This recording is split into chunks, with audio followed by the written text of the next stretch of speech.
Hello, Mike Moose here. Did you know your spray booth could actually be putting your health at risk? Today I'll show you some spray booth safety tips that every modeler should know. Next on Modeling with Mike.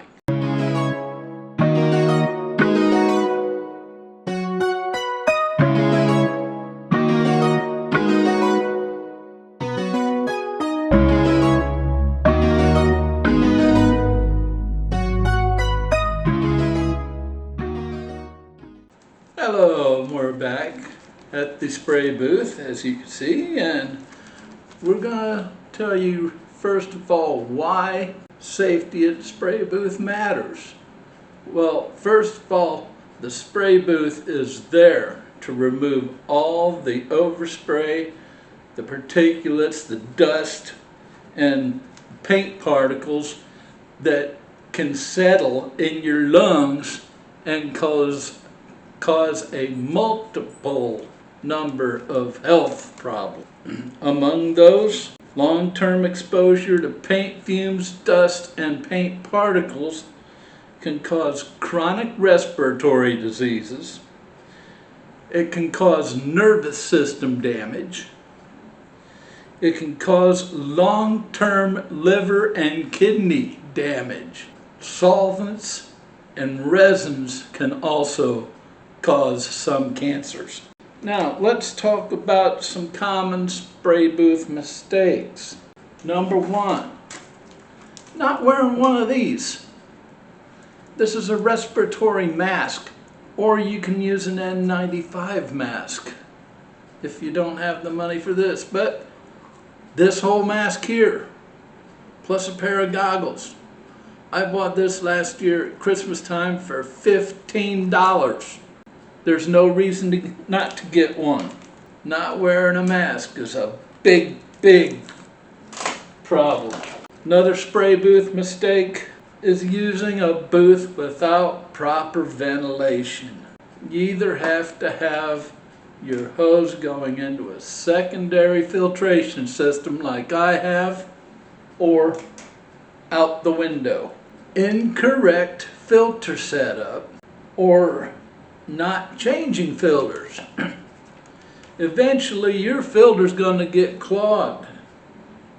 And if your filter's clogged, no paint particles or dust particles are going to move through it. And your booth is useless. All that's going to come back in your face, and if you don't have a respiratory mask, it's going to go straight into your lungs and cause these health problems I've told you about before. Number four, cheap DIY booths that don't move enough air. If you're going to build a booth yourself, you have to have a powerful enough fan to get the air through the filter and through the hose out to a vent or a secondary filtration system. So your fan has to move enough air. And a lot of times, if you're building a booth by yourself, you don't have it all properly sealed around the fan and filter area. You have to make sure that's totally sealed. Now, let's talk about some essential safety tips. Number one, always use a respirator mask or a quality N95 mask. You all know when you went through COVID, the N95 masks, the surgical type mask that you put on to keep from catching COVID, works just as good on here. And $15. I'm going to leave a link for this. $15, people, for something that could eventually save your life. $15 to save your life? That's not too much. Number two, place your booth near a window or a vent. If your vent's going outside, the vent has to go outside.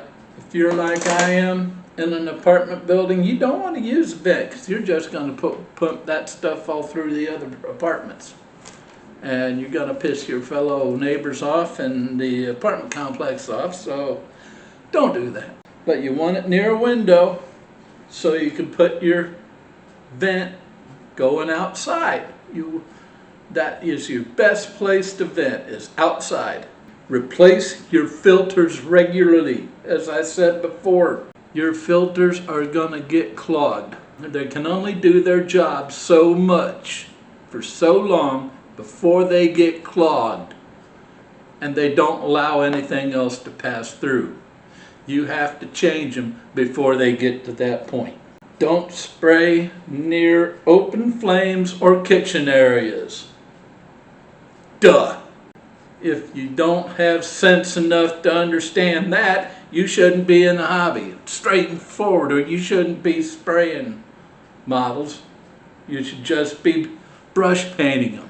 This is especially true if you're using rattle cans, because the spray propellant in rattle cans is highly flammable. Remember back when you were younger, you were at parties getting drunk, and people were outside with their spray cans and their lighters going shooting a torch of flame about 5-6 feet. That's what they do. And the last essential safety tip is keep cords and fans clear to avoid fire hazard. Another thing I'd like to add to that is keep an eye on your cords. Make sure they're not kinked. Make sure they're not frayed, especially at the plug. And make sure your fans don't have loose wires. Check that every now and then, because loose wires, they move around. If that booth or that fan is shaking and moves it around, and if it touches another wire, it can arc. So let's give you some budget-friendly safety upgrades. Number 1, affordable masks and respirators. As I've stated before, that's these things right here. Nothing will save your life better than this, except for a good, proper running booth. For masks and respirators, you want a rating like N95, P95, P100, OV, which stands for organic vapor, or something that says cartridge for organic vapor plus particulate. And that's if you're spraying solvent-based paints. Now, you want to look at the back here. You want a good seal around your face and nose. You want that. You don't want any air getting through there. The only thing air you want to breathe is what's coming through these and this here in the front. More importantly, these, because this is what's filtering that air. And these, by the way, are organic vapor cartridges. You want replaceable filters and cartridges. These here, just twist them, they come off. You have little tabs here.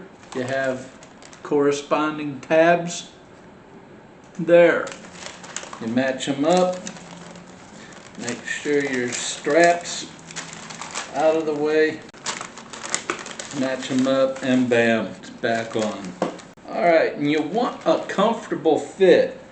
Okay, these straps here, you want these adjustable so you can fit it on your head. If you have a fat head like I do, you want them to go out as far as possible. On this one, it has a nice little ring to fit around the back of your head. Again, adjustable. Just boom, boom, and there you go. And you want to make sure that's comfortable, or you're not gonna wear it, will you? Okay. Now, number 2, second upgrade. I'm going to give you some cheap filter hacks for replacement filters. Number 1, you can use household HVAC or furnace filters. If you have central air like I do, just go to the hardware store, your big box store, get a filter for it. A lot of these filters are like 4 or 5 to a package. Open them up and you can cut it to fit your spray booth. That's the best part of it. Get at least 20 by 20 or something similar.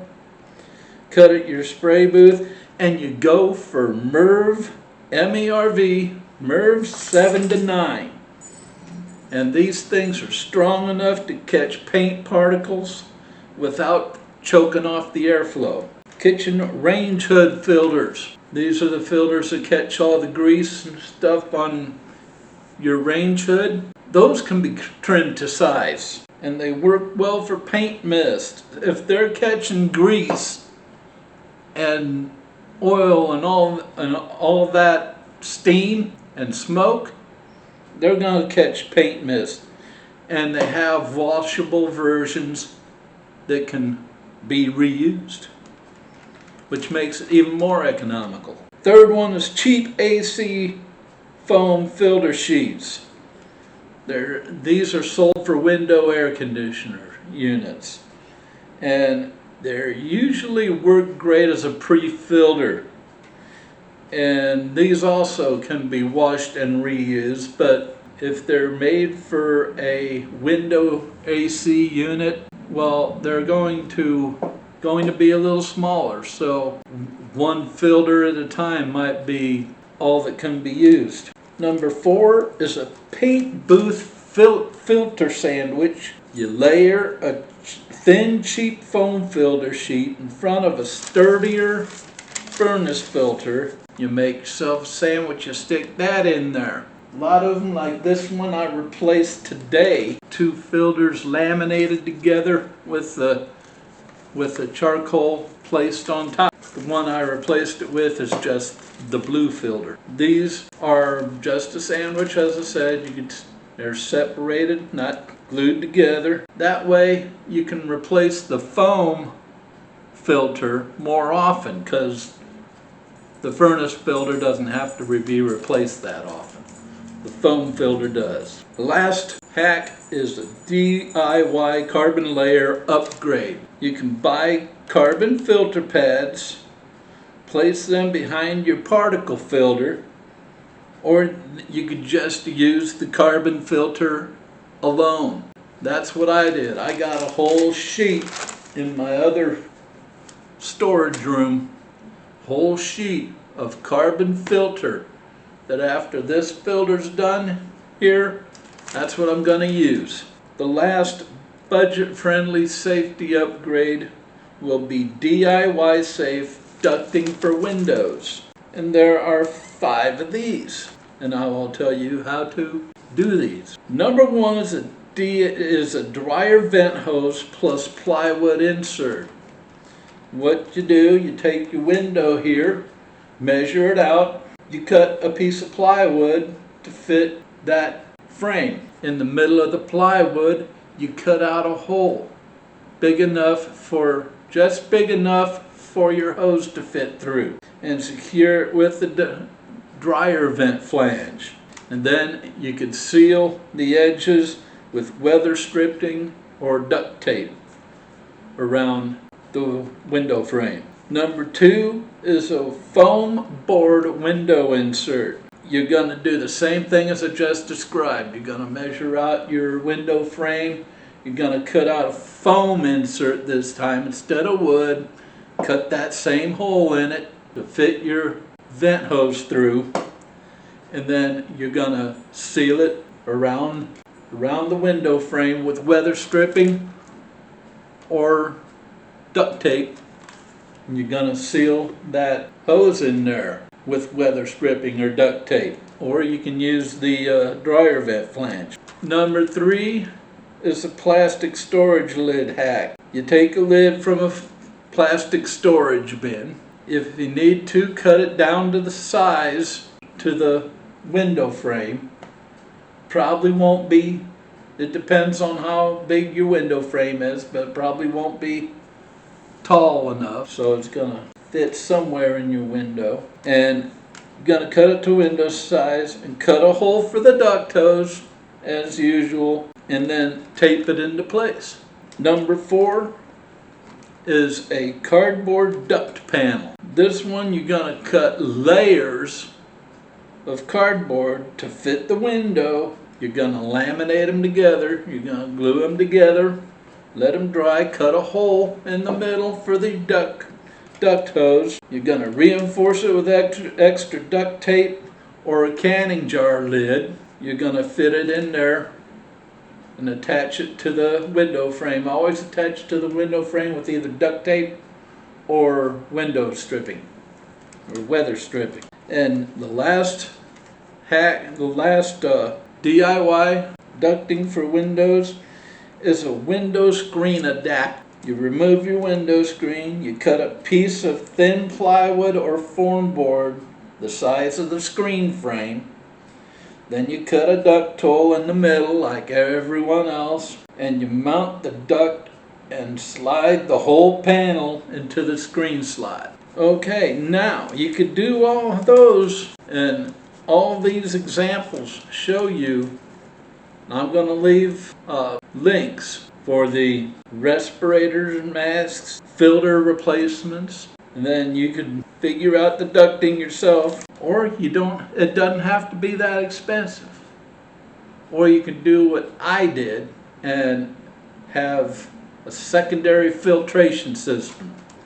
And I am going to shut off the camera now so I can carry the camera. I want to show you close-up pictures of my booth setup and what I did. So we'll be right back. Okay, we're back, and as you can see, this is a very well-used spray booth. Brand new filter in there, nice and clean. Have my rotating shelf there to put my models on. Now, here is where the interesting stuff starts. Here are the cords to my booth. Notice they're not going here behind the fan or over the switches or anything. They go right down the side, right down to the plug. This is my fan area right here, connected to the hose, and it's going to my secondary filtration system. This is basically what they call an indoor dryer vent. What this does, if you don't have a vent for your dryer at home, you can purchase one of these, and it comes with a drawer, comes out, and you put water in it. That water will catch any particulates and stuff that are left after going through the hose and into this filtration system. And what comes out here, whatever comes out here, should be clean. It should be clean air that you are inhaling once it comes out of here. So this works great. I have not had a problem since I put this in, and that was last day after Christmas last year. So that's my filter setup. I will turn it off now, and we'll be back and add some last final thoughts and end the video. We'll be right back. Okay, we're back, and folks, remember, very important, wear a mask, ventilate your booth, change your filters, and keep your hobby safe. So what's your spray booth setup? Have you made any safety upgrades to it? I hope you have. Share your story in the comments. Always love to hear from you. And remember, if you like what you've been seeing, want to see more, hit that like and subscribe button. We're getting real close to 500 subscriptions, folks. Can be remiss if I didn't tell you about and remind you about the Frugal Scale Modeler group on Facebook. I'll leave a link to that. Just go to that page, answer 3 questions, 3 simple questions, agree to the rules, and once I look that stuff over, which takes me usually about 5 to 10 seconds, I'll send you a message welcoming you and telling you you can go ahead and start posting. And it's a great place to post your WIP, your completed builds, your ideas, your tips, commensurate with your fellow modelers. Next video, are metal earth kits worth it? Pros and cons before you buy it. Gonna take a little deep look at metal earth kits. So that's all I have for you today. You know what we say around here. Never stop pushing your modeling boundaries. Until next time, bye-bye.